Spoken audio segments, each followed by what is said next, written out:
Lagi ngalamin kesulitan ekonomi kok malah belanja buat ngatasin stres karena kesulitan ekonomi. They're worried about their student loan burden. They're worried about their ability to afford a home. Sebagian mungkin iya kayak gitu, pada ngutang demi gengsi. Tapi sebagian lagi mereka tuh justru punya alasan lain yang jauh lebih kompleks. Gue mau bahas fenomena anak muda lagi nih. Fenomena Gen Z lagi. Ya, bisa dibilang Gen Z ini kan sebenarnya kan generasi yang punya banyak kelebihan ya. Mereka lahirnya bareng sama perkembangan teknologi yang masif dan taraf pendidikannya juga tuh pada meningkat. Makanya idealnya Gen Z tuh harusnya lebih pintar dari pendahulunya, termasuk soal ngelola duit. Tapi sayangnya realitanya nggak gitu tuh. Selain generasi-generasi sebelumnya, selain generasi-generasi yang lebih tua, anak-anak muda ini, para Gen Z ini, mereka tuh mulai banyak yang kelilit utang loh. Ya, gue yakin lu udah pernah lah ngelihat berita atau postingan di sosmed yang ngeberitain soal anak muda kita yang utangnya tuh udah nggak ngotak. Dan ternyata nggak cuma di Indonesia, fenomena ini juga tuh terjadi di berbagai negara di dunia. Iya, jadi ternyata selain orang dewasanya, anak-anak mudanya mereka juga tuh udah banyak yang kelilit utang. Tapi kenapa ya anak muda yang idealnya bisa punya pengetahuan keuangan yang lebih baik malah ikutan kejebak utang gini? Apa bener ini penyebab utamanya tuh gaya hidup atau ada alasan-alasan lainnya nih? Ya udah kalau gitu, ayo langsung aja kita bahas kenapa anak muda dunia banyak kebelit utang di Learning by Googling. Nah, sebelum kita ngomongin kenapa banyak anak muda di dunia yang kelilit utang, gue mau bahas yang di Indonesia dulu nih. Soalnya buat di Indonesia tuh ada satu faktor yang beda. Salah satu faktor utama di Indonesia sekarang tuh judol. Ya, kita kan udah sempat bahas beberapa kali ya, gimana judol tuh ngasih dampak yang gede banget. Nggak cuma buat pemainnya, tapi juga sampai ke negaranya. Ya, gimana nggak gede? Lu bayangin aja nih, kalau menurut data yang dirilis sama Don Emprit per tahun 2024 kemarin disebut, Indonesia tuh jadi negara dengan pemain judi slot online terbesar di dunia dengan lebih dari 200.000 pemain. Terus ada juga data dari PPATK yang nyebut kalau pemain judi online di Indonesia tuh itu angkanya mencapai 4 juta orang, di mana lebih dari seperempatnya berasal dari kelompok usia di bawah 30 tahun. Gen Z nih. Dan kalau lu ingat, kayak yang pernah kita bahas di video kita yang ini, dari 4 juta pemain judol, seenggaknya 2% diantaranya, atau sekitar 80 ribunya, adalah anak-anak di bawah usia 10 tahun. Anjir. Kebayang gak lu, anak di bawah 10 tahun loh, otaknya udah judi, gacor. Sakit, Jir. Jadi nggak cuma Gen Z nih, Gen Alpha juga udah mulai kena efek negatifnya.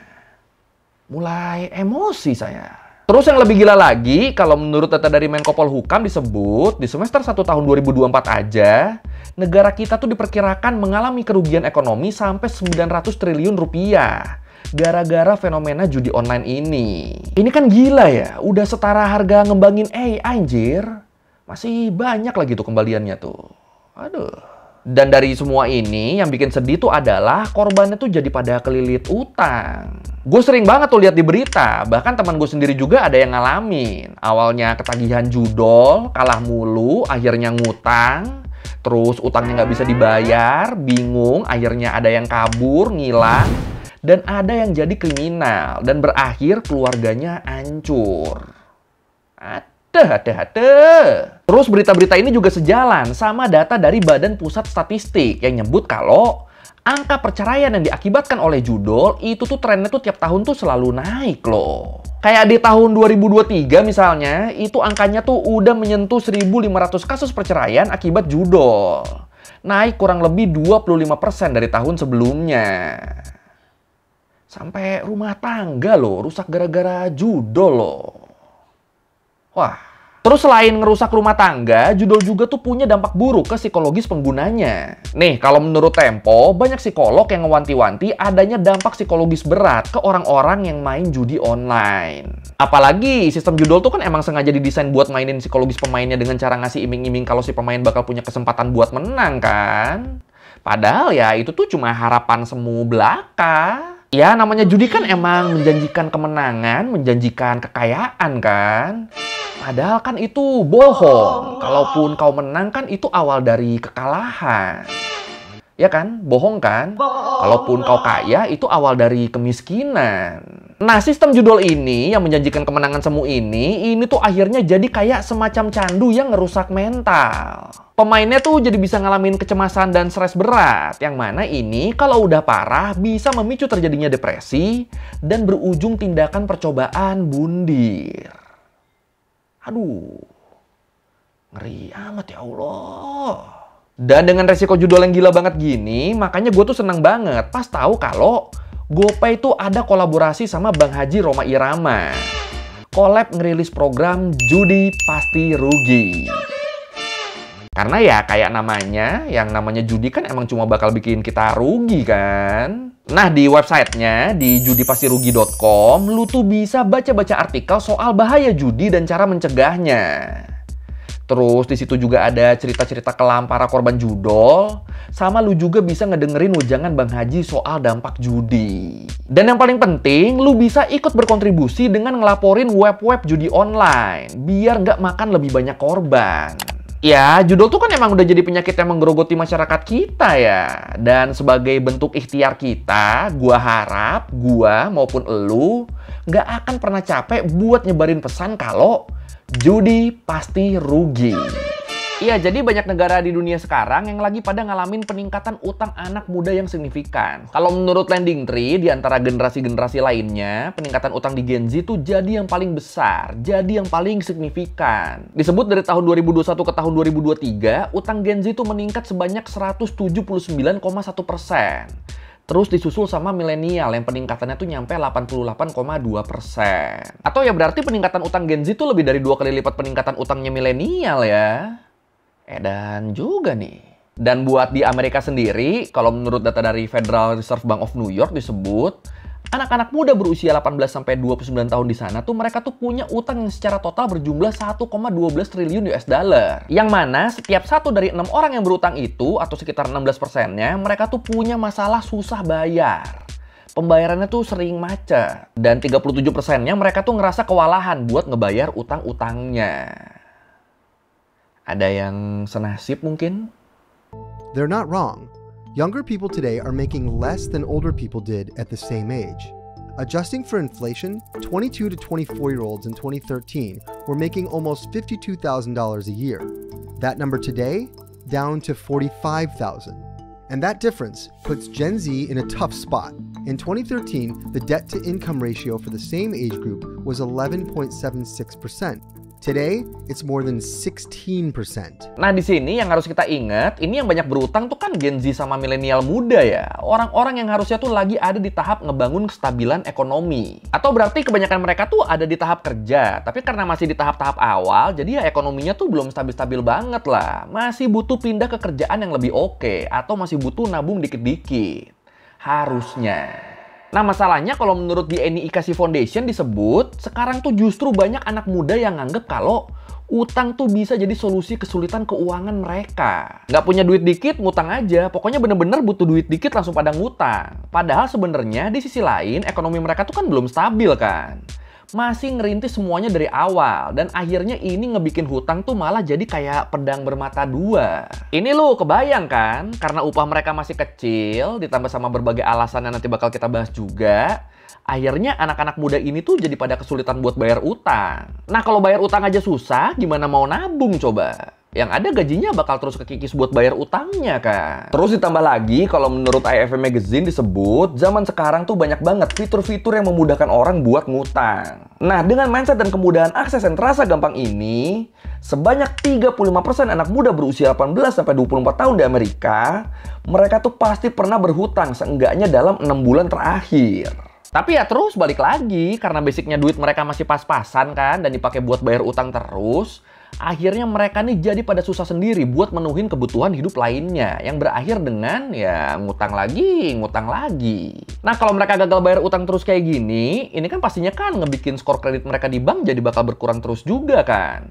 Yang efeknya, kalau di masa depan nanti mereka butuh minjem uang buat hal yang jauh lebih urgent, itu malah jadi nggak bisa tuh, karena skor kreditnya rendah. Kebayang kan, sekalinya beneran butuh ngutang malah nggak bisa, kelar udah. Dan masalah utang-utangan anak muda gini tuh nggak cuma terjadi di Amerika ya. Di Australia, Kanada, Inggris, Indonesia, dan banyak negara lain juga sama. Kayak di Inggris saja misalnya, kalau menurut Andrew Bailey, kepala dari Financial Conduct Authority, dia bilang, di tahun 2017 aja, sebanyak 55% anak muda Inggris yang berusia 18-24 tahun dan 63% yang berusia 25-34 tahun, itu mereka tuh punya utang rata-rata sebesar 8.000 pound sterling. Dan ini angka segini nih masuknya nih gede banget loh buat golongan usia segitu. Dan gilanya lagi, ini angka segini belum termasuk sama utang hipotek. Utang hipotek tuh apa?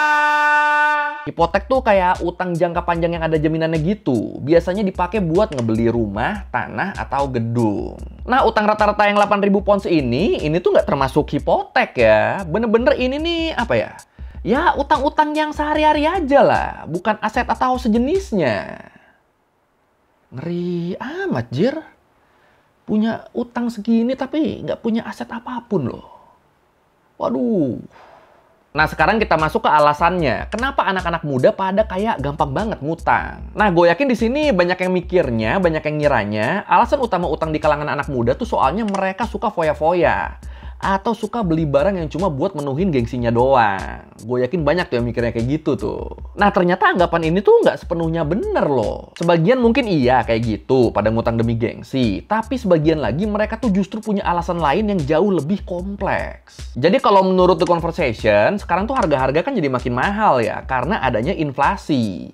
Tapi di sisi lain, upah yang diterima tuh cenderung stagnan, cenderung segitu-gitu aja.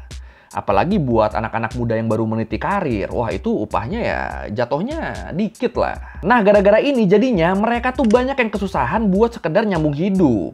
Dan akhirnya banyak yang buat beli kebutuhan pokok aja mereka tuh sampai harus ngutang. Kalau menurut Urban Institute disebut, lebih dari sepertiga kaum dewasa muda ngelaporin kalau mereka punya masalah ketidakamanan pangan rumah tangga. Jadi buat makan sehari-hari aja mereka tuh nggak aman tuh, soalnya dana mereka tuh terbatas di tengah harga-harga yang serba mahal. Nah, gara-gara faktor ini akhirnya sekitar 55% anak muda berusia 18-34 tahun, mereka tuh jadi pada kesusahan buat hidup mandiri secara finansial. Mereka masih pada sering minta bantuan ke orang tua mereka buat kebutuhan dasar sehari-hari. Termasuk masih banyak juga yang tinggal sama orang tuanya. Soalnya ya itu, mereka pada nggak sanggup tuh kalau harus bayar biaya sewa sendiri. Belum lagi kalau sebelumnya udah punya tunggakan kan, udah punya utang. Wah itu udah tuh makin susah aja udah hidupnya. The minimum wage is so low and it's not livable. I don't feel like wages have kept up with inflation at all. Do I feel like my income has kept up with the rising cost of food and cost of living in general? Absolutely not. Nah itu tadi alasan yang pertama. Terus alasan lainnya adalah karena meningkatnya utang mahasiswa. Hah? Ya, jadi kalau menurut New America, biaya pendidikan yang makin mahal itu tuh ngebikin banyak anak muda terpaksa harus minjem dana buat bayar kuliah mereka. Kalau menurut data dari Federal Student Aid dari Department of Education di Amerika disebut, jumlah keseluruhan utang mahasiswa di Amerika di tahun 2024 ini adalah 1,6 triliun US dollar. Dan angka ini ternyata lebih banyak daripada utang anak muda keseluruhan yang berusia 18-24 tahun. Kenapa bisa lebih banyak? Soalnya ternyata banyak dari mereka yang masih belum bisa ngelunasin utang pendidikannya walaupun udah bertahun-tahun lulus. Belum lagi kalau terus mereka ngelanjutin ke S2 atau S3 kan, itu gak sedikit tuh yang ngebayarnya ya dengan cara ngutang lagi. Jadi bener-bener buat pendidikan tuh banyak anak muda yang sekarang caranya tuh gali lobang tutup lobang lah. Nah disebut jumlah utang mahasiswa sekarang ini tuh 42% lebih banyak daripada jumlah utang mahasiswa 10 tahun yang lalu. Jadi ya bener-bener sebesar itu tuh peningkatan utangnya tuh. Dan semua ini gara-gara biaya pendidikan yang makin mahal. Kalau buat di Amerika disebut rata-rata peningkatan biaya pendidikan di sana tuh dalam 5 tahun terakhir itu mencapai 12%. Dan di beberapa kotanya malah ada yang dalam 5 tahun peningkatannya tuh nyampe 45% loh. Dan dari utang mahasiswa yang 1,6 triliun US dollar ini, 11% diantaranya tuh mengalami gagal bayar. Aduh, jadi kasihan ya.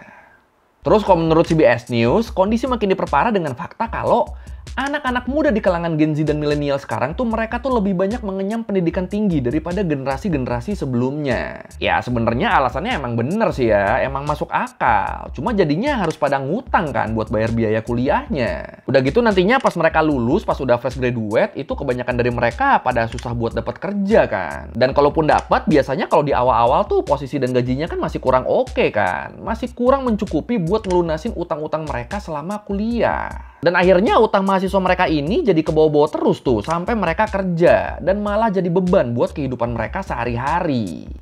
Karena ya sekalinya ada duit, duitnya malah dipakai buat bayar utang. Terus sekalinya mereka lagi bener-bener nggak ada duit, ya mau nggak mau harus ngutang lagi kan buat beli kebutuhan hidup. Jadi ya bener-bener gali lubang tutup lubang lagi tuh. Dan ingat sekali lagi, pola hidup gini nih bisa berakhir dengan kredit macet yang bikin skor kita di bank jadi bermasalah dan bisa nimbulin kesulitan yang lebih besar lagi ke depannya. Jadi ya ternyata alasan ngutangnya tuh bukan karena mereka doyan foya-foya atau segala macamnya ya, enggak. Malah kalau menurut The Sydney Morning Herald disebut kalau dibandingin sama kalangan yang lebih tua, porsi utang foya-foya orang-orang tuanya tuh malah lebih gede loh daripada anak-anak mudanya. Ya soalnya kan kalau udah tua kan biasanya kan udah settle ya, kondisi keuangannya ya udah stabil lah, pendapatannya juga udah lebih gede daripada yang muda. Jadinya ya mereka udah nggak dipusingkan sama hal-hal yang jadi kebutuhan pokok. Makanya utang kalangan tua tuh justru lebih banyak dipakai buat hobi, buat jalan-jalan, buat makan di restoran enak, atau buat perawatan kesehatan. Sementara utang di kalangan yang lebih muda ya itu tadi lebih banyak dipakai buat bayar kuliah, kebutuhan sehari-hari, atau ya minimal bayar kendaraan lah.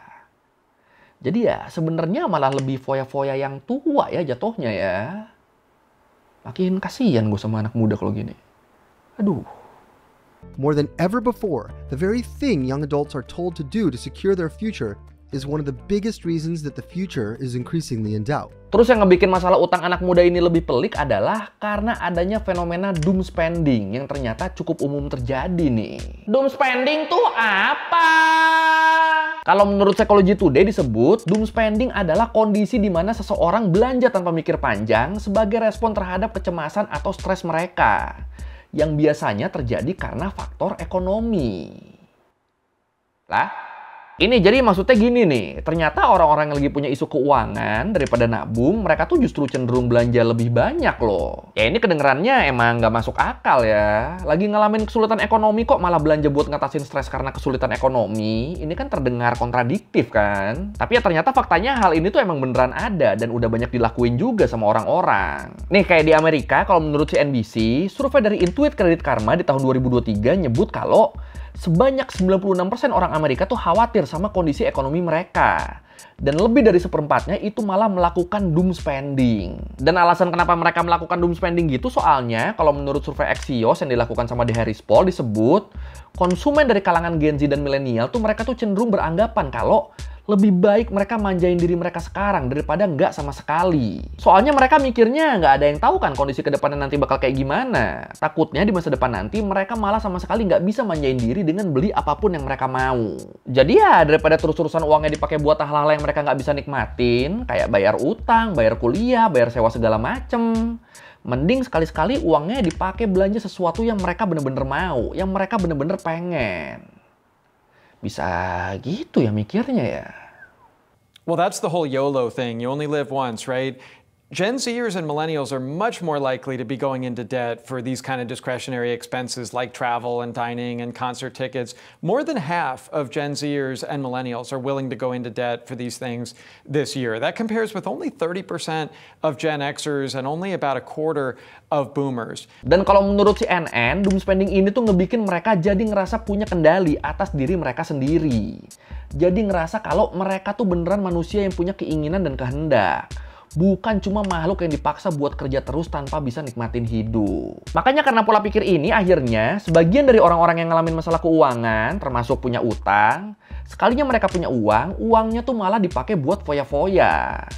Jadi bukannya dipakai buat ngelunasin utang dulu atau nabung buat masa depan dulu, enggak. Yang penting bisa buat foya-foya. Ya intinya mereka nih lebih milih buat nikmatin hasil kerja keras mereka sekarang daripada nanti. Dan ini bisa begini ya, soalnya selama ini mereka tuh nggak bisa ngelakuin apa yang mereka mau kan. Mereka nggak bisa foya-foya, nggak bisa liburan segala macem. Pokoknya bener-bener selama ini mereka tuh cuma kerja buat bayar utang atau menuhin kebutuhan pokok doang. Makanya akhirnya momen ini tuh jadi kayak semacam balas dendam lah. Balas dendam karena mereka ngerasa layak buat nikmatin hasil jeripaya mereka sendiri selama ini. Walaupun ya efeknya utangnya jadi nggak kebayar-bayar. Belum lagi kalau ternyata foya-foya dan healingnya dari ngutang juga kan. Wah itu makin kacau tuh kalau kayak gitu tuh. Dan ya masalah ini pasti ada pro kontranya sih. Soalnya ya nggak salah juga kan kalau sesekali kita pengen ngasih self reward ke diri kita. Tapi ya tetap kalau bisa prioritas keuangannya ya tetap dipikirin lah.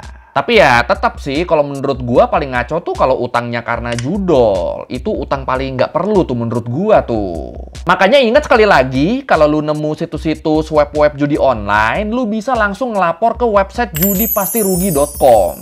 Biar nggak makan lebih banyak korban. Dan kalau ada orang deket lu yang lagi doyan judol, itu langsung lu ingetin juga tuh kalau judi pasti rugi. Lu kasih lihat tuh cerita-cerita korban judol di judipastirugi.com biar temen lu sadar kalau judi pasti rugi. Tapi kalau menurut lu gimana nih? Mungkin ada yang senasib juga sekarang lagi terjerat utang kuliah atau utang-utang yang lain? Ini boleh share ceritanya di komen ya. Sama ya, kita doa sama-sama. Semoga yang masih punya utang, utangnya bisa cepet lunas. Amin, amin, amin. I actually hear from a lot of young adults that they feel pessimistic about other aspects of their financial lives, unfortunately. They're worried about their student loan burden. They're worried about their ability to afford a home. But I think there's this kind of snapback effect of, all right, we can't do that stuff, but we can go on the trip, we can go to the music festival, we can have some fun. Oke, sekian Learn by Googling kali ini tentang kenapa anak muda sekarang, terutama Gen Z sama milenial mudanya, itu banyak yang kejerat utang. Dan ya ternyata nggak sesimpel karena mereka konsumtif ya, nggak sesimpel karena mereka doyan foya-foya. Nggak, itu alasan-alasan lain yang lebih kompleksnya juga ada tuh. Dan setelah gue tahu, ya cenderung kasihan sih. Aduh, semoga cepet ditemukan solusinya ya yang masih terjerat utang ya. Ya kalau lu merevisi kayak gue udah salah, atau lu mau nanya, atau lu nambahin dari video, bisa tulis di komen, kita diskusi kayak biasa. Sekali lagi, thank you nonton, jangan lupa like, comment, subscribe. Bye!